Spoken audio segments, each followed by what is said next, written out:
नमस्कार दोस्तों, मैं संजय प्रभाकर।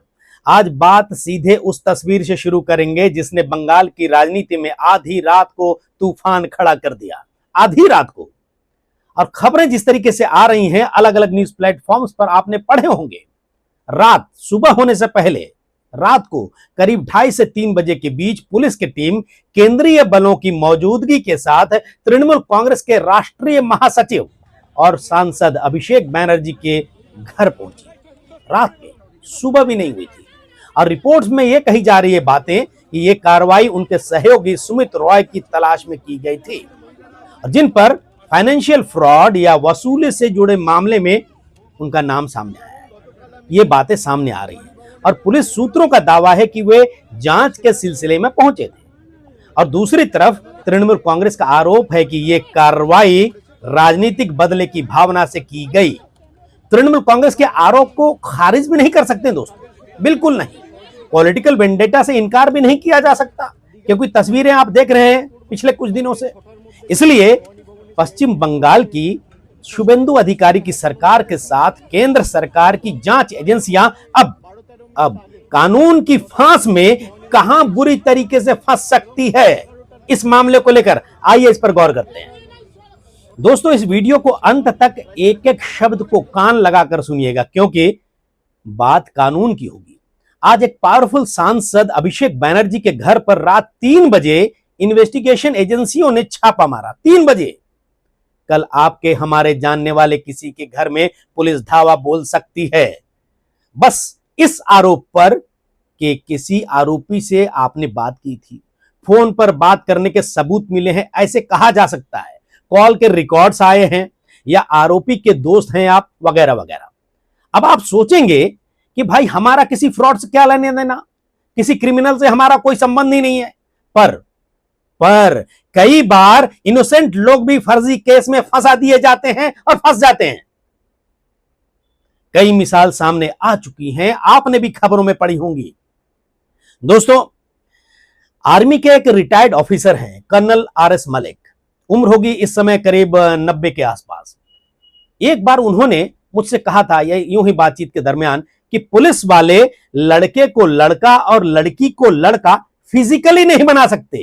गौर कीजिएगा, कर्नल मलिक साहब ने मुझसे कहा था कि संजय, पुलिस वाले जो है ना, वो लड़के को लड़का और लड़की को लड़का फिजिकली नहीं बना सकते, बाकी सब कर सकते हैं। सब कर सकते हैं आरोपी के खिलाफ सबूत इकट्ठा करने के लिए। और हो सकता है उनकी कोई रिसर्च हो अपनी, या उनका कुछ अनुभव हो, ऐसा मुझे नहीं पता। बहरहाल, पर दोस्तों, सैकड़ों ऐसी खबरें आपने पढ़ी होंगी, हो सकता है खुलासे भी हो चुके हैं कि जांच एजेंसियों ने कई मामलों में इन्वेस्टिगेशन ऑफिसर्स ने निर्दोष लोगों को केस में फंसाया, मलाफाइड इंटेंशन से आरोपी बनाया, फर्जी सबूत बनाए, फर्जी गवाह खड़े किए, फेक एविडेंस प्लांट किए। इसलिए दोस्तों, एक आरोपी तब तक निर्दोष है, इनोसेंट है, जब तक उसके खिलाफ बियॉन्ड रीजनेबल डाउट वाली बात साबित ना हो जाए सबूत को लेकर अदालत में। यानी अदालत जब तक यह फैसला ना सुना दे कि पर्याप्त सबूतों के आधार पर यह साबित होता है कि आरोपी गुनहगार है, दोषी है, तब तक एक आरोपी भी निर्दोष है। इसलिए अपनी और अपनों की सुरक्षा के लिए कानून की जानकारी होना चाहिए ना दोस्तों। चलिए एक बार इस पर गौर करते हैं, इस मामले को लेकर। तो दोस्तों, सवाल यही है, रात के 2:30 से 3 बजे के करीब किसी सांसद के घर, मेंबर ऑफ पार्लियामेंट के घर जांच की टीम क्यों पहुंचती है? क्या सुबह होने का इंतजार नहीं किया जा सकता था? क्या कोई ऐसा खतरा था कि अगर टीम रात में नहीं पहुंचती तो आरोपी भाग जाता, सबूत मिट जाते, मोबाइल बंद हो जाता, दस्तावेज गायब हो जाते, या जांच का मकसद ही खत्म हो जाता? हो सकता है ऐसी कोई बात हो। और अगर ऐसा खतरा था तो क्या पुलिस ने उसे लिखित रूप में दर्ज किया अपने केस डायरी में? क्या तलाशी की पूरी वीडियो रिकॉर्डिंग हुई? क्या गवाह थे? क्या जब्ती की सूची बनी? क्या घर में घुसने से पहले वैधानिक प्रक्रिया पूरी की गई? जो नियम है उसका पालन किया गया? देखिए, कानून का पहला सिद्धांत साफ है, सांसद जो है कानून से ऊपर नहीं है। कोई भी सांसद हो, कोई भी मंत्री हो, कोई भी बड़ा नेता हो, अगर उसके घर में जांच से जुड़ी कोई सामग्री है, अगर उसके घर में कोई वांछित व्यक्ति छिपा है, अगर किसी केस में तलाशी की कानूनी जरूरत है, तो जांच एजेंसी जा सकती है किसी भी वक्त 24 घंटे में। और यह कहना गलत होगा दोस्तों कि सांसद के घर जांच टीम नहीं जा सकती, यह गलत होगा कहना। लेकिन दूसरा सिद्धांत कानून का यह भी है, उतना ही सॉलिड है, जांच एजेंसी भी कानून से ऊपर नहीं है। पुलिस हो, सीबीआई हो, ईडी हो या कोई और दूसरी जांच एजेंसी, घर में घुसना, तलाशी लेना, ताला तोड़ना, मोबाइल या दस्तावेज जब्त करना, यह सब कानून की तय प्रक्रिया के बिना नहीं हो सकता। सबका एक नियम है, लेकिन इन सब नियम को जानकारी जो है हमें होनी चाहिए, वरना फंस जाते हैं या फंसा भी दिए जाते हैं कई मामलों में। मैं सबकी बात नहीं कर रहा। तो दोस्तों, लोकतंत्र में जांच एजेंसियों की ताकत भी कानून की दीवार से टकराती है, यानी कि वो भी सीमा के अंदर है, बेहिसाब पावर नहीं है कि कुछ भी करे जाओ। अब आम आदमी की भाषा में हमें समझना चाहिए दोस्तों कि कानून क्या कहता है ऐसे मामलों में।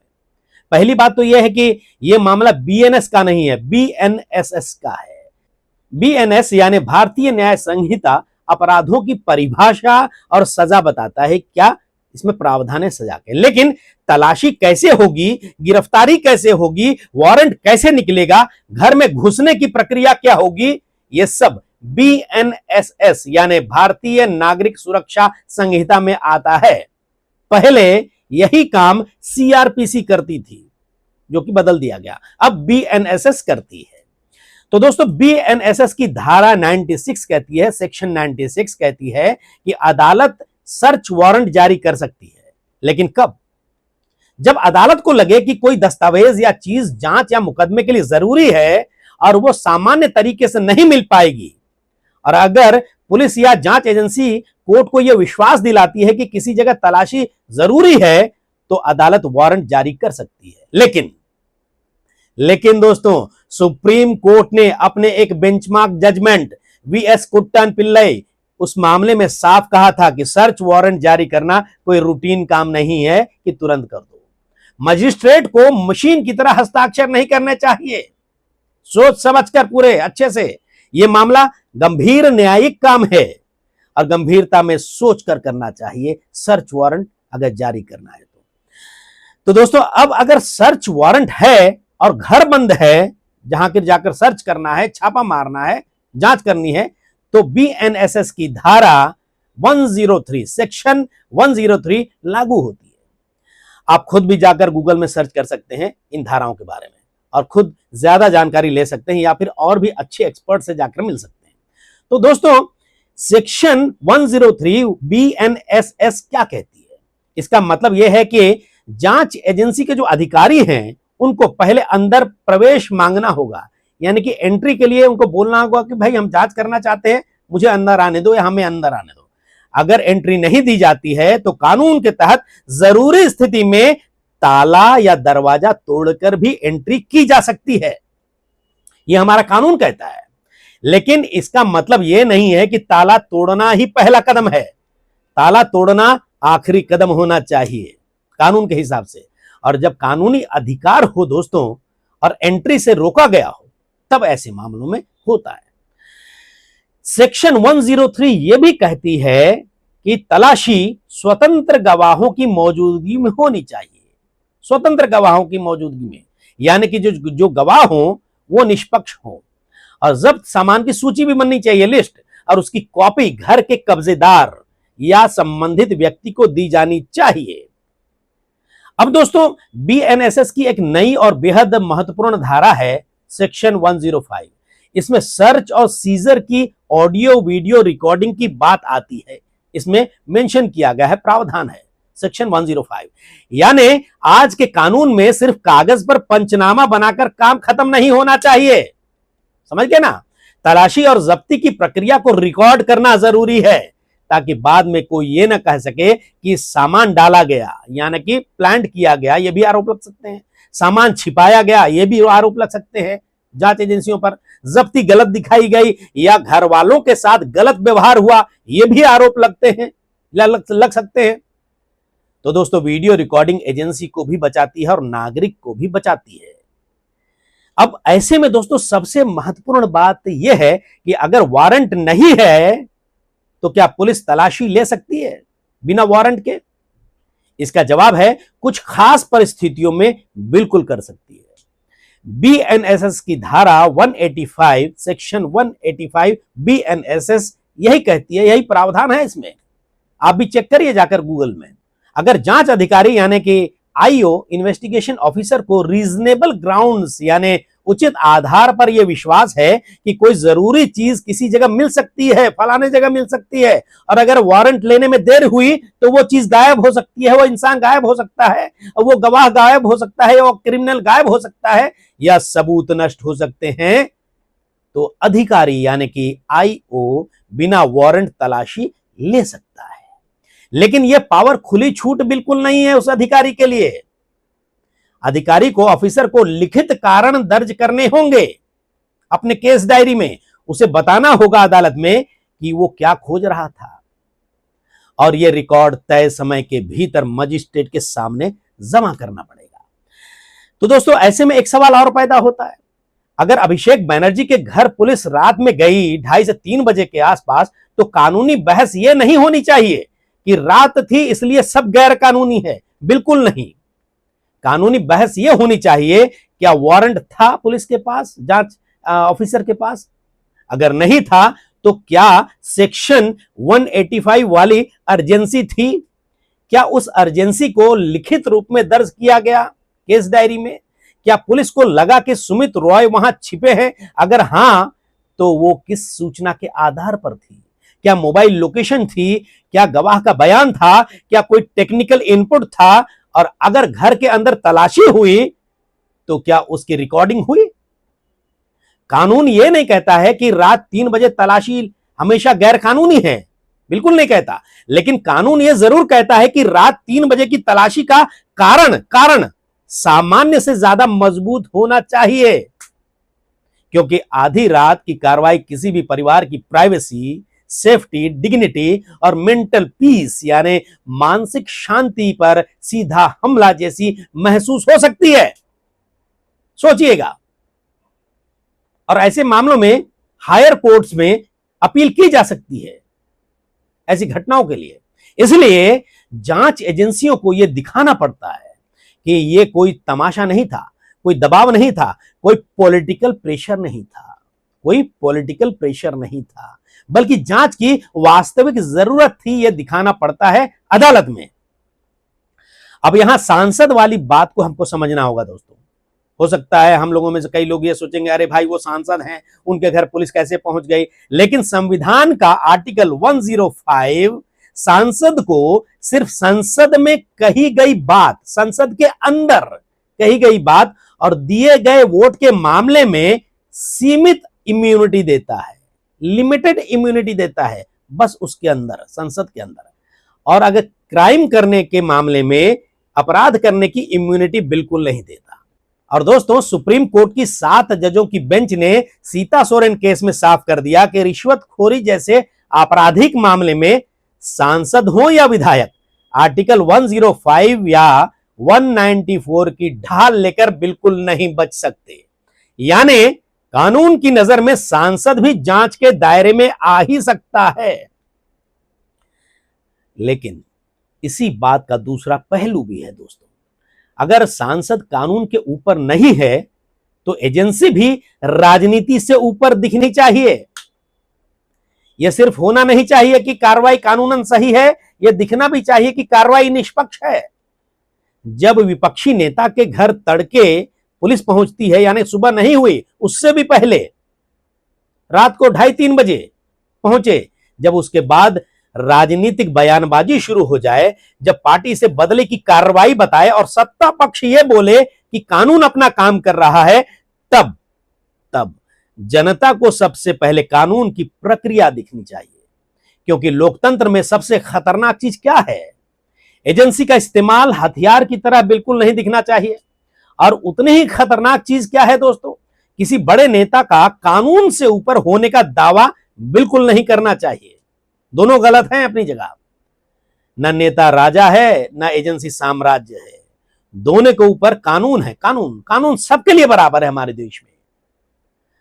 और दोस्तों अब ईडी, ईडी बहुत दिनों से आप सुन रहे हैं, कई सालों से ईडी ईडी ईडी। अब ईडी और पीएमएलए की बात भी समझ लेते हैं, क्योंकि अभिषेक बनर्जी का नाम अलग अलग मामलों में ईडी और सीआईडी की जांच से भी जुड़ता रहा है। ईडी जब पीएमएलए यानी मनी लॉन्ड्रिंग लॉ के तहत कार्रवाई करती है दोस्तों, तो उसका कानून जो है बीएनएसएस से बिल्कुल अलग स्पेशल लॉ है उसका। पीएमएलए की धारा 17 ईडी को सर्च और सीजर की पावर देती है, पावर। अगर ऑथोराइज्ड ऑफिसर के पास इंफॉर्मेशन के आधार पर रीजन टू बिलीव है, यानी कि पूरी संभावना है कि वहां जहां पर वो जांच करना चाहता है वहां पर सबूत मिलेंगे, रीजन टू बिलीव है कि किसी जगह प्रोसीड्स ऑफ क्राइम है, रिकॉर्ड या संबंधित संपत्ति रखी है, तो वो उस जगह तलाशी ले सकता है, लॉक तोड़ सकता है, ताला तोड़ सकता है, रिकॉर्ड सीज कर सकता है, इन्वेंट्री बना सकता है। लेकिन दोस्तों यहां भी रीजन टू बिलीव लिखना पड़ता है और मटेरियल एडजुकेटिंग अथॉरिटी को सील्ड एनवेलप में भेजना पड़ता है, सील्ड एनवेलप में जमा करना पड़ता है। और दोस्तों सुप्रीम कोर्ट ने विजय मदन लाल चौधरी केस में, एक बड़ा ही बेंचमार्क केस आया था, मिसाल है ये सुप्रीम कोर्ट की तरफ से। सुप्रीम कोर्ट ने विजय मदन लाल चौधरी केस में पीएमएलए की पावर्स को अपहोल्ड किया। कोर्ट ने माना कि पीएमएलए एक स्पेशल सेल्फ कंटेन्ड लॉ है और ईडी की सर्च सीजर पावर सामान्य सीआरपीसी या बीएनएसएस से अलग ढांचे में काम करती है। लेकिन इसका मतलब यह नहीं है कि ईडी मनमानी कर लेगी, बिल्कुल नहीं। रीजंस टू बिलीव, रिकॉर्ड, सामग्री, अथॉरिटी को सूचना और कानूनी प्रक्रिया नियम है, नियम से बाहर यह भी नहीं कर सकते। ये सब सेफगार्ड जरूर हैं। और सीबीआई की बात करें दोस्तों, अब सीबीआई की बात करते हैं। सीबीआई की बात करें तो सीबीआई डीएसपीई एक्ट के तहत काम करती है। भ्रष्टाचार के मामलों में प्रिवेंशन ऑफ करप्शन एक्ट लागू हो सकता है, लेकिन तलाशी और गिरफ्तारी की प्रक्रिया में सामान्य आपराधिक प्रक्रिया यानी बीएनएसएस के सिद्धांत महत्वपूर्ण रहते हैं, वही मैटर करते हैं। और जब तक कोई स्पेशल लॉ अलग प्रक्रिया ना दे, पीसी एक्ट ये नहीं कहता दोस्तों कि रात में किसी के घर घुसने की खुली छूट है, बिल्कुल नहीं।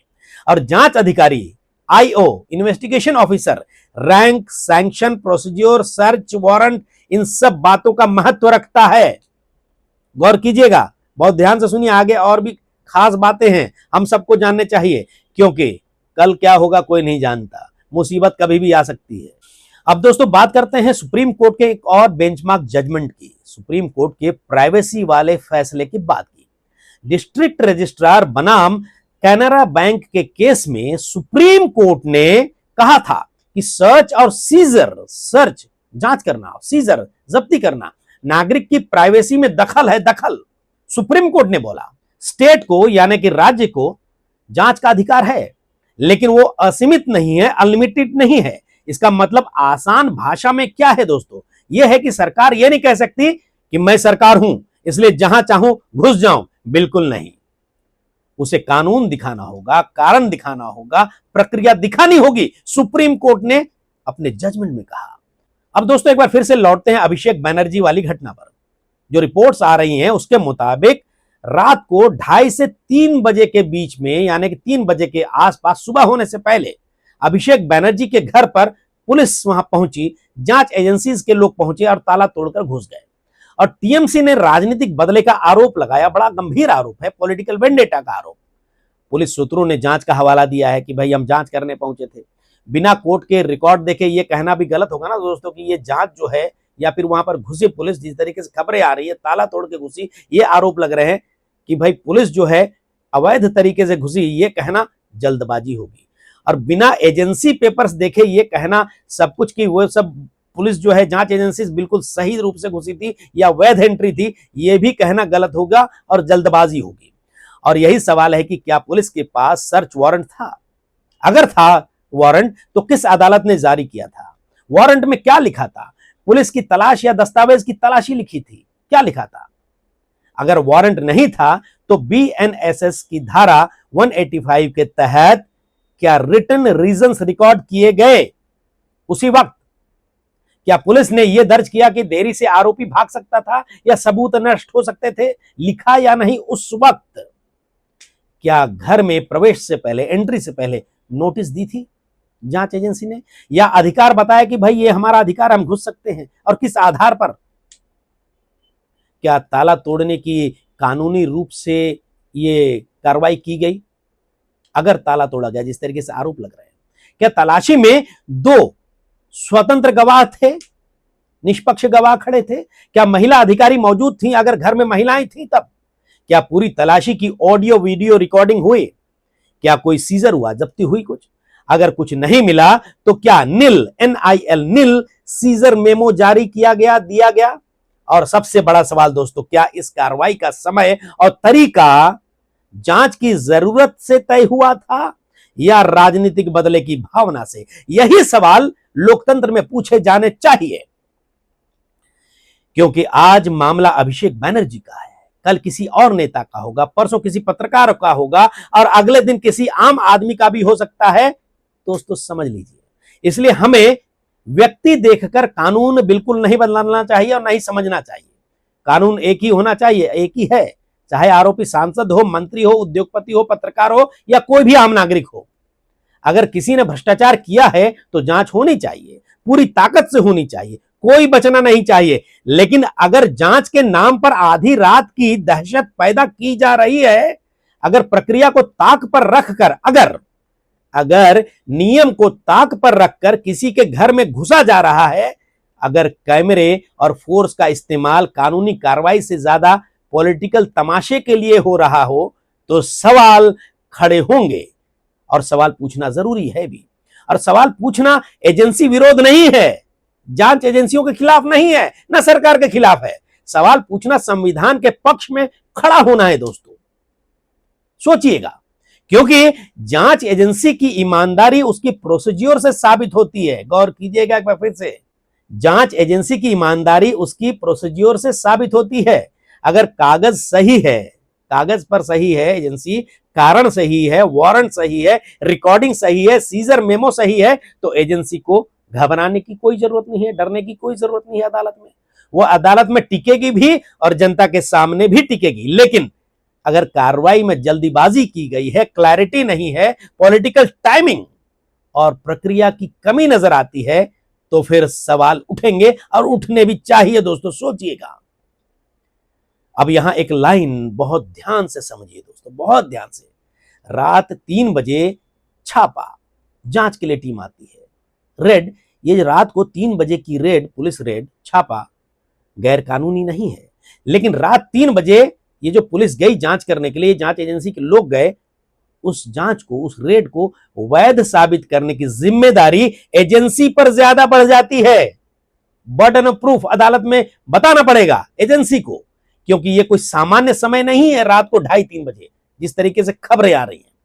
और ये ऐसा समय है जब परिवार सो रहा होता है, सुरक्षा गार्ड चौकन्ने होते हैं, घर में महिलाएं, बच्चे हो सकते हैं, और अचानक फोर्स पहुंचने से डर का माहौल बनता है। और कई लोगों को ऐसे मामले में झटका आ सकता है, ब्रेन अटैक आ सकता है, हार्ट अटैक आ सकता है। इसलिए ऐसी कार्रवाई में ट्रांसपेरेंसी बहुत जरूरी है, सबसे जरूरी है।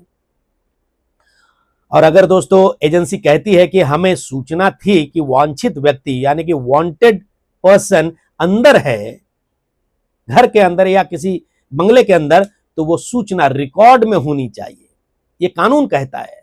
मेरे ऑनलाइन रिसर्च में ये बातें सामने आई है, वही मैं आपके सामने रख रहा हूं। अगर एजेंसी कहती है कि ताला तोड़ना पड़ा, तो ये दिखाना चाहिए कि एंट्री मांगी गई थी पहले और रोका गया था। अगर एजेंसी कहती है कि तलाशी ली गई, तो वीडियो रिकॉर्डिंग होनी चाहिए आज के समय से। अगर एजेंसी कहती है कि कुछ नहीं मिला जांच में, तो NIL सीजर मेमो होना चाहिए। और अगर कुछ मिला तो उसकी प्रॉपर लिस्ट भी होनी चाहिए। तो दोस्तों अब राजनीति की बात करते हैं। बंगाल में चुनावी हार, टीएमसी पर दबाव, CID summons, ED summons, forged signature case, cyber complaint, financial fraud probe financial probe जांच चल रही है। इन सब के बीच अगर रात में पुलिस कार्रवाई होती है, पुलिसिया कार्रवाई, तो राजनीतिक सवाल तो उठेंगे। और तृणमूल कांग्रेस इसे बदला की राजनीति कह रही है। कह रही है, और बीजेपी कह रही है भाई कानून अपना काम कर रहा है। बीजेपी कहेगी कि कानून अपना काम कर रहा है, हम किसी से बदला नहीं ले रहे हैं। लेकिन जनता को दोनों के नारों में फंसना नहीं चाहिए।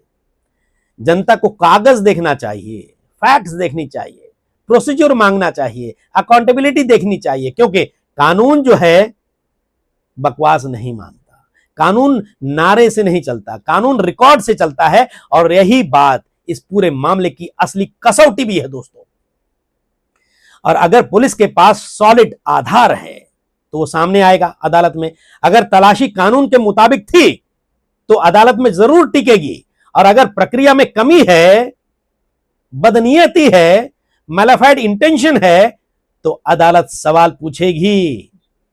जांच एजेंसियां, पुलिस कटघरे में खड़ी नजर आएगी। और अगर यह सिर्फ राजनीतिक शक्ति प्रदर्शन था अगर, तो लोकतंत्र को चिंता करनी चाहिए। इसलिए आज का इस वीडियो का निष्कर्ष साफ है दोस्तों। अभिषेक बैनर्जी सांसद हैं, इसलिए वह जांच से ऊपर बिल्कुल नहीं है, लेकिन पुलिस या एजेंसी भी कानून से ऊपर नहीं है। रात में तलाशी जरूर हो सकती है, लेकिन उसके लिए कानूनी कारण चाहिए, रीजंस चाहिए, ताला तोड़ा जा सकता है, लेकिन पहले वैधानिक अधिकार और जरूरत बताना होगा, और सारी चीजें नोट करनी होगी उस वक्त डायरी में। बिना वारंट तलाशी हो सकती है, लेकिन तभी जब अर्जेंसी रिटर्न में हो, रिटर्न में, और वहां पर अदालत में वो देना पड़ेगा बाद में। और ईडी को पीएमएलए केसेस में स्पेशल पावर्स हैं, लेकिन रीजंस टू बिलीव और सेफगार्ड्स जरूरी हैं। नियम के खिलाफ जाकर वो भी फंस सकते हैं, और सीबीआई और पुलिस को बीएनएसएस की प्रक्रिया माननी ही पड़ेगी। और दोस्तों, सुप्रीम कोर्ट का मैसेज बिल्कुल साफ है, ना सांसद को अपराध की इम्यूनिटी है और ना ही स्टेट को मनमानी की छूट है। तो दोस्तों, लोकतंत्र में असली सवाल यह नहीं है कि आरोपी कौन है। असली सवाल यह है कि कानून किसके साथ है। अगर जांच सच है, सही है, तो कानून जांच के साथ खड़ा रहेगा, और अगर कार्रवाई बदले की है, मैलिफाइड इंटेंशन के साथ है, तो कानून नागरिक के साथ खड़ा होगा। और अगर दोनों पक्ष राजनीति कर रहे हैं, तो जनता को कानून के साथ खड़ा होना होगा, क्योंकि इस देश में सबसे बड़ा नेता भी कानून से बड़ा नहीं है दोस्तों, और सबसे ताकतवर एजेंसी भी संविधान से बड़ी बिल्कुल नहीं है। और यही बात हमें याद रखनी चाहिए। रेड रात में हो या दिन में है, पुलिस का छापा या जांच एजेंसियों का छापा रात को हो या दिन में, सवाल एक ही रहेगा, कानून का पालन हुआ या नहीं। अगर हुआ है तो कार्रवाई वैध है, अगर नहीं हुआ है तो कार्रवाई सवालों के घेरे में है। और यही सवाल हम भी पूछेंगे ना दोस्तों, क्योंकि सवाल पूछना अपराध नहीं है, सवाल पूछना लोकतंत्र की सांस है, सांस। ध्यान दीजिएगा।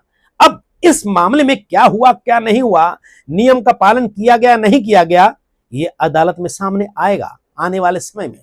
लेकिन एक बात साफ है कि अभिषेक बैनर्जी के खिलाफ कई गंभीर मामले दर्ज हैं, और अदालत में से जो है इस समय वो जमानत पर चल रहे हैं। नमस्कार दोस्तों, इस वीडियो पर आप अपनी राय कमेंट बॉक्स में जरूर लिखिएगा।